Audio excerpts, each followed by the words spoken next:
Bonjour mes amis, aujourd'hui nous parlons de l'orgueil. L'orgueil, c'est un sujet très important. Nous avons commencé à parler de l'orgueil, ça fait un peu longtemps. Et nous allons continuer à exceller en parlant d'orgueil. J'ai toujours pensé que c'était un sujet intéressant, un sujet qui nous concerne. Avant que tu commences à penser que tu n'es pas orgueilleux, écoute. 1 Jean chapitre 2 verset 16 nous dit: car tout ce qui est dans le monde, la convoitise de la chair, la convoitise des yeux et l'orgueil de la vie ne vient point du Père, mais vient du monde. L'orgueil de la vie. C'est dans cette série-là où nous tombons, dans cette catégorie-là, nous sommes. L'orgueil de la vie. Et l'orgueil de la vie ne te fait pas avancer. J'ai dit à maintes reprises ici que la Bible nous dit que l'orgueil de l'homme l'abaisse. Nous avons parlé de l'autre verset biblique en Proverbe qui nous parle de quand vient l'orgueil, vient aussi l'ignominie, vient aussi l'opprobre. Alors, l'orgueil te met loin de Dieu. Sans orgueil, it means that, ça veut dire que tu acceptes d'être humble. Tu acceptes Christ, tu acceptes sa parole, tu acceptes Dieu. Et oui, d'être au milieu, tu acceptes certaines paroles de Dieu et tu refuses d'autres. L'orgueil de l'homme l'abaisse. C'est l'orgueil, ton orgueil va t'abaisser, ton orgueil ne va pas pouvoir ouvrir les portes pour toi, les portes que le Seigneur ouvre pour nous, les différentes portes, les portes de succès, les portes de progrès, les portes donc, pour que la porte soit ouverte pour toi, tu dois t'abaisser. Tu dois être humble. Tu dois t'aligner avec Jésus-Christ. Tu dois dire comme l'apôtre Paul, c'est plus moi qui vis, c'est Christ qui vit en moi. Si c'est Christ qui vit en toi, si écoute, tu suis ce que l'Éternel te dit.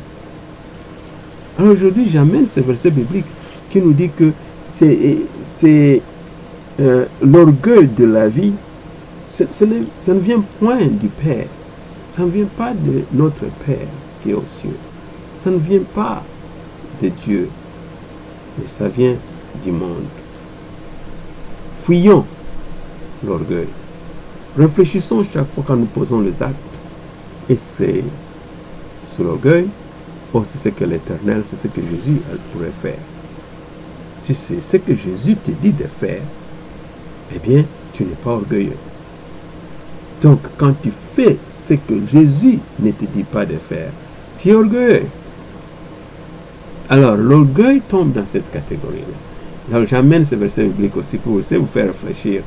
Il y en a beaucoup de versets bibliques, de chapitres qui parlent de l'orgueil dans un sens ou dans un autre.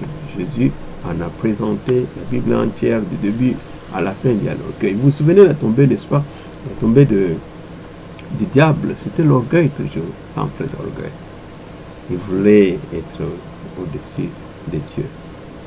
Et qu'est-ce qui est arrivé? L'opprobre. Il est tombé.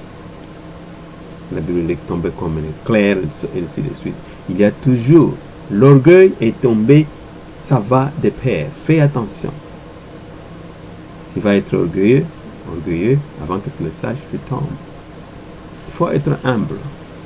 Il faut suivre Jésus-Christ. Il faut suivre sa parole. Il faut accepter la parole, la mettre en pratique.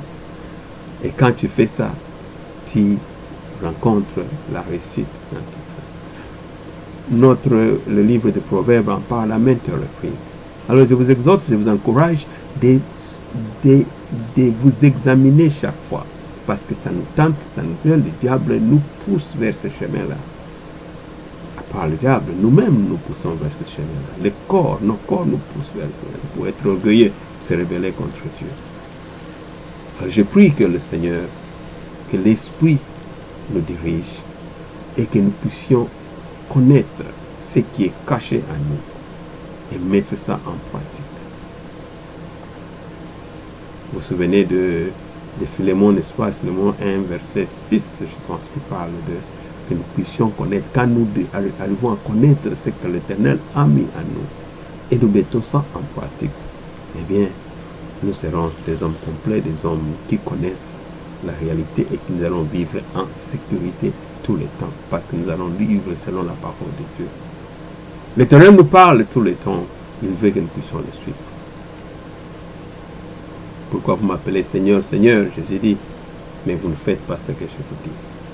Alors vous êtes orgueilleux, vous refusez de suivre ce que je vous dis. Soyons les suiveurs de Jésus-Christ, soyons des bons combattants, soyons des bons chrétiens. Amen. Travaillons dessus. Et l'Esprit nous dirige, et l'Esprit nous accompagne. Au nom de Jésus-Christ, Amen.